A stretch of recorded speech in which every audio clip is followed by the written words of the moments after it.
매일 성경과 함께하는 오늘의 큐티 시간입니다.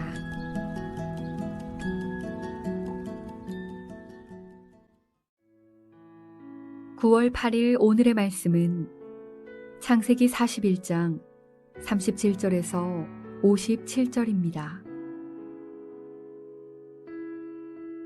바로와 그의 모든 신하가 이 일을 좋게 여긴지라. 바로가 그의 신하들에게 이르되 이와 같이 하나님의 영에 감동된 사람을 우리가 어찌 찾을 수 있으리요 하고 요셉에게 이르되 하나님이 이 모든 것을 내게 보이셨으니 너와 같이 명철하고 지혜 있는 자가 없도다. 너는 내 집을 다스리라. 내 백성이 다 내 명령에 복종하리니 내가 너보다 높은 것은 내 왕자뿐이니라. 바로가 또 요셉에게 이르되 내가 너를 애굽 온 땅에 총리가 되게 하노라 하고 자기의 인장반지를 빼어 요셉의 손에 끼우고 그에게 세마포 옷을 입히고 금사슬을 목에 걸고 자기에게 있는 버금수레에 그를 태우매 무리가 그의 앞에서 소리 지르기를 엎드리라 하더라. 바로가 그에게 애굽 전국을 총리로 다스리게 하였더라. 바로가 요셉에게 이르되 나는 바로라. 애굽 온 땅에서 내 허락이 없이는 수족을 놀릴 자가 없으리라 하고 그가 요셉의 이름을 사브낫 바네아라 하고 또 온의 제사장 보디베라의 딸 아스낫을 그에게 주어 아내로 삼게 하니라. 요셉이 나가 애굽 온 땅을 순찰하니라. 요셉이 애굽 왕 바로 앞에 설 때에 30세라.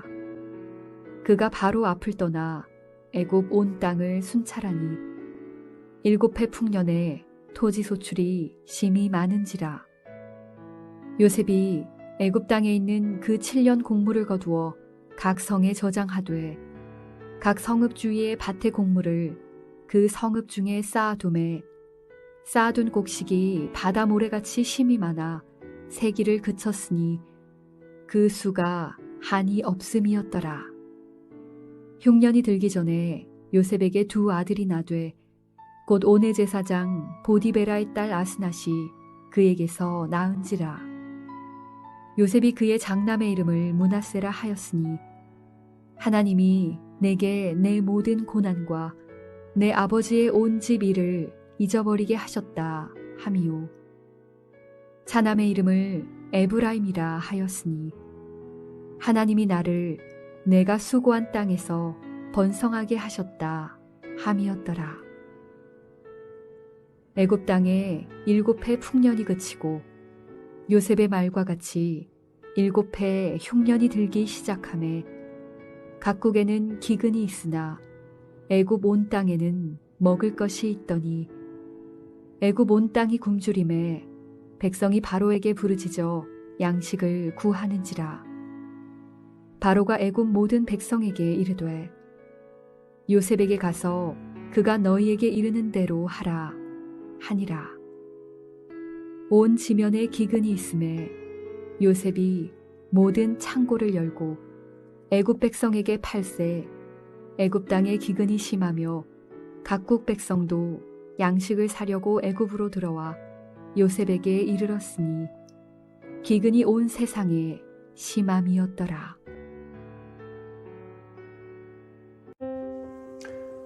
요셉은 형들에게 버림을 받아 노예 신분으로 애굽에서 살아가게 됩니다. 하지만 이제 애굽의 총리가 되었습니다. 총리가 된 이유는 요셉이 꿈을 잘 해석해서 총리가 된 것으로 보입니다. 하지만 그것이 전부가 아닙니다. 요셉은 하나님께 쓰임을 받는 사람이었기에 총리가 된 것입니다. 요셉 스스로가 그것을 잘 알고 있었는지 명확하게 나오지 않습니다. 하지만 요셉의 고백을 보면 꿈의 의미를 알게 된 것은 자신의 지혜가 아니라 하나님께서 알게 하신 것이라고 고백합니다. 그리고 바로가 요셉을 평가할 때에도 하나님이 모든 것을 요셉에게 보이시기에 요셉이 뛰어난 자라고 말합니다. 하나님의 도구로 쓰임을 받는 자이기에 그를 높이 평가한 것이죠. 그래서 그를 바로는 인정하고 애굽의 총리로 세웁니다. 오늘 본문의 이야기를 통해 상식적으로 이해하기 어려운 부분이 있습니다. 아무리 요셉이 하나님의 도구였다 하더라도 그에게 맡긴 직무는 이해가 안 될 만큼 많은 것을 부여해 주었다는 겁니다. 바로는 요셉을 온 땅의 총리가 되게 합니다. 자신의 인장 반지를 빼어 요셉에게 끼워줍니다. 직책만 총리지 왕과 같은 대우를 해줍니다. 이제 나이 30세에 애굽 온 땅을 다스리는 자가 된 것입니다. 왜 바로는 요셉에게 왕의 직무를 수행하게 한 것일까요? 이렇게 인도하신 이유는 하나님께서 애굽을 통치하셔야 하기 때문입니다. 요셉이 통치권을 갖게 되면 그는 하나님의 도우심으로 애굽을 통치하게 됩니다. 이것은 하나님이 애굽을 직접 통치하신 것과 큰 차이가 없는 것입니다. 하나님께서 애굽을 통치하셔서 하나님의 백성인 야곱과 그의 자녀들, 곧 이스라엘을 살리시기 위해서 애굽의 통치자가 되신 것입니다. 그래서 요셉을 총리로 세우시고 바로 왕의 동일한 위치에서 애굽의 통치자가 된 겁니다. 자, 그러면 요셉이 통치자가 될 때에 모든 가정 가운데 요셉의 마음은 어떠했을까요? 하나님의 도구로서 쓰임받기에 항상 기쁘고 즐거웠을까요? 그의 마음의 상태가 어떠했는지는 명확하게 나와 있지 않습니다. 하지만 하나님께서 지금까지 있었던 모든 힘듦과 어려움의 눈물을 씻어 주십니다. 요셉이 총리가 되고 그의 자녀에게 붙여진 이름을 통해 그의 마음을 알 수 있습니다. 하나님이 내게 내 모든 고난과 내 아버지의 온 집 일을 잊어버리게 하셨다 라는 고백으로 므낫세라는 이름을 짓습니다. 고난에 대해서 분명 힘든 부분이 있었고 형제들과의 문제로 떠나온 것에 대해서 분명 마음에 담고 있었습니다. 하지만 이제 하나님께서 그것을 잊게 하셨기에 그는 다 잊게 됩니다. 자신이 하나님의 도구로 쓰임을 받기 위해 지금까지 걸어온 길에 대해서 힘듦과 어려움도 있었지만 그 힘들었던 모든 눈물을 결국에는 하나님께서 씻어주셨다고 요셉은 고백합니다. 사랑하는 성도 여러분, 하나님의 나라를 세워감에 있어서 우리를 사용하십니다. 그 사용되어질 때에 힘듦과 어려움과 고난이 있습니다. 그리고 그로 인해 힘들어하고 아파하는 것이 바로 우리들의 모습입니다. 그때에 우리의 상황을 가장 잘 아시는 분이 하나님이십니다. 그리고 그것을 잊을 수 있도록 위로하신 분 또한 하나님 아버지이십니다.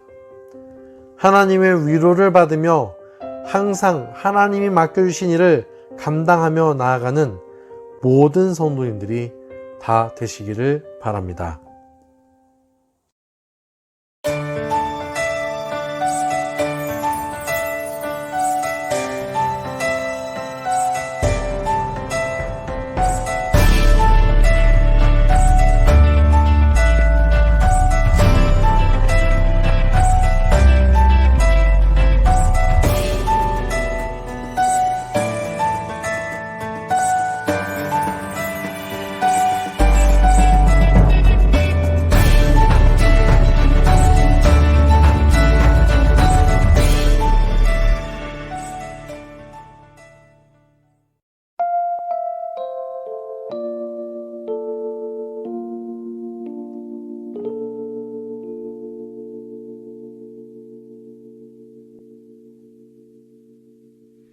마음이 상한 자를 고치시는 주님, 하늘의 아버지 날 주관하소서. 주의 길로 인도하사 자유케 하소서. 새 일을 행하사 부게 하소서. 의에 줄이고 목이 마르니 성령의 기름 부으소서. 의에 줄이고 목이 마르니 내 잔을 채워 주소서.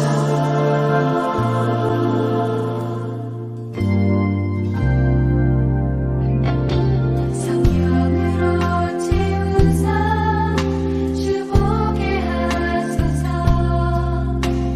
주의 임재 속에 은혜 알게 하소서. 주 뜻대로 살아가니 세상 끝날까지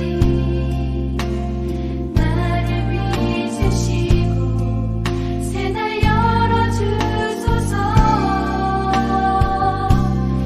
의에 줄이고 목이 마르니 성령의 기름 부으소서. 의에 줄이고 목이 마르니 내 잔을 채워 주소서. 의에 줄이고 목이 마르니 성령의 기름 부으소서. 의에 줄이고 목이 마르니 내 잔을 채워 주소서.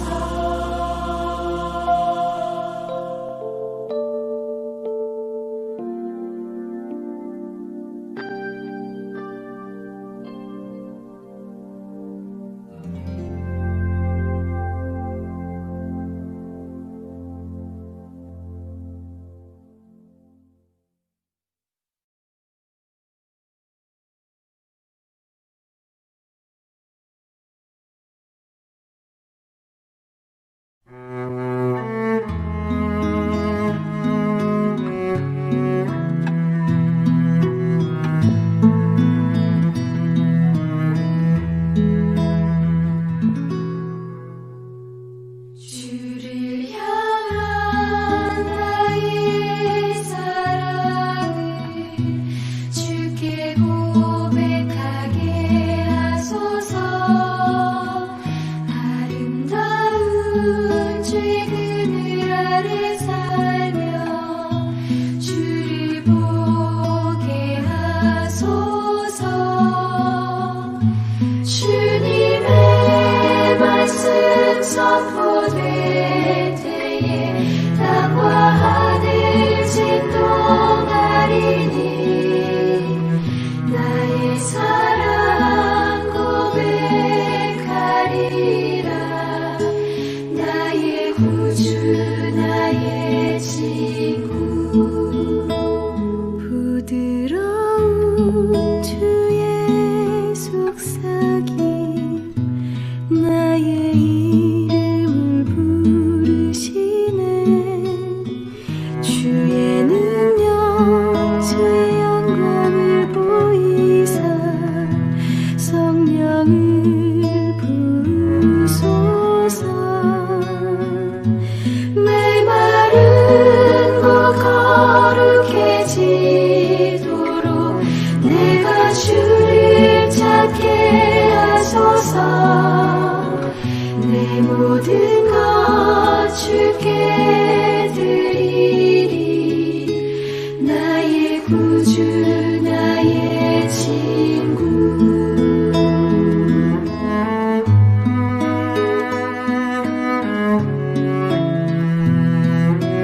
주셨네 나의 삶